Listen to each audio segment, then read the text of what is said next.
उन्हाळ्याच्या दिवसांमध्ये शरीराला थंडाव्याची गरज असते. उन्हाळा वाढल्यानंतर थंड पदार्थांचे आणि पाण्याचे भरपूर सेवन करावे. यामुळे शरीरातील उष्णता कमी होऊन शरीर हायड्रेट राहते. दही, कोल्ड्रिंक, लस्सी, फळांचा रस किंवा ताक आदी पेय आपण उन्हाळ्यात रोजच पित असतो. पण आज आपण जाणून घेणार आहोत अगदी घरगुती पण प्रभावशाली पेय कोणते आहेत ते. नंबर एक, तांदळाचे पाणी. हे पाणी प्यायल्याने हीट स्ट्रोक पासून बचाव होतो. उष्णतेच्या लाटेत शरीर थंड ठेवण्याचे काम हे ड्रिंक करते.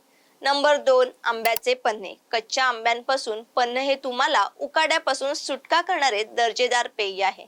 त्यासाठी तुम्हाला जिरे आणि पुदिन्याच्या पानांचा उपयोग करून हे पेय बनवावं लागेल. नंबर तीन, बर्फ जलजिरा. हे अतिशय चांगली चव असलेले उत्साहवर्धक पेय आहे. तुम्हाला झटपट उत्साह देण्यासाठी बर्फ जलजिरा हे एक अतिशय चांगले पेय आहे. नंबर चार, सत्तू सरबत. बिहारमधील सत्तू सरबत हा उन्हाळ्यातील स्वादिष्ट पदार्थ त्याच्या थंड गुणांसाठी प्रसिद्ध आहे. पंजाब, मध्य प्रदेश आणि उत्तर प्रदेश सारख्या राज्यांमध्ये त्यांची चांगलीच ख्याती आहे.